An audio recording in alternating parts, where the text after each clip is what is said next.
বিএনপির সম্ভাব্য প্রধানমন্ত্রী জনাব তারেক রহমান একটি বক্তব্যে দাবি করেছেন যে একটি দলের বেশ কিছু ব্যক্তি তারা জান্নাতের টিকিট বিক্রি করতেছে। এখন চলুন তো দেখে নেই কারা জান্নাতের টিকিট বিক্রি করতেছে।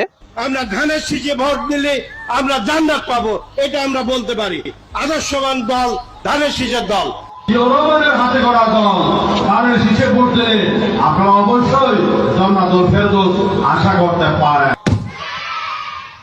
আপনার স্বামী যার পায়ের নিচে আপনার বেশ, সেই পুরুষ মানুষগুলো এখানে উপস্থিত আছে, তাদেরকে বলবো বাড়ি বাড়ি গিয়ে মা বোন চাচি খালাদের বলে দেবেন ভোট ধানের শীষে দিতে হবে।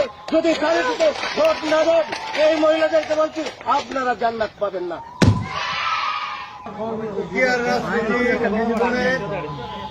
আমি মক্কা মনে করি সাধারণ তুদুরির এই বাড়ি থাকি। যারা পাল্লা মার্কে ভোট দিবে বরং এরা দুজনে যাওয়ার সম্ভাবনা বেশি। বিভিন্ন বাড়িতে যাইয়া আমাদের ধানের শীষের পক্ষে কথা বলবে।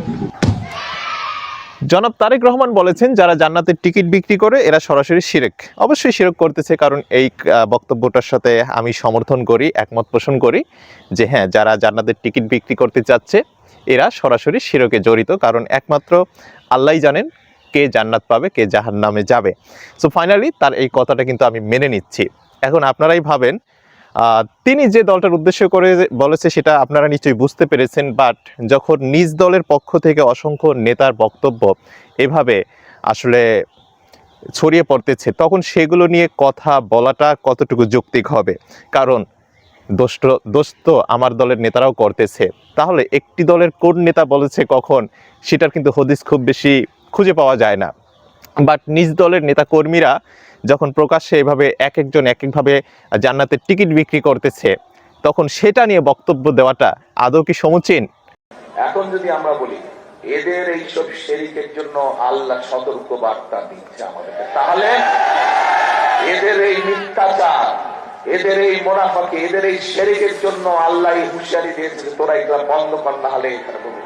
আমরা যদি এটা বলি কোথায় যাবে তারা? কাজে আসুন এই শিরকিদের হাত থেকে, এই মুনাফিকদের হাত থেকে, এই ধোঁকাবাজদের হাত থেকে এই দেশকে, এই দেশের মানুষকে রক্ষা করতে হবে।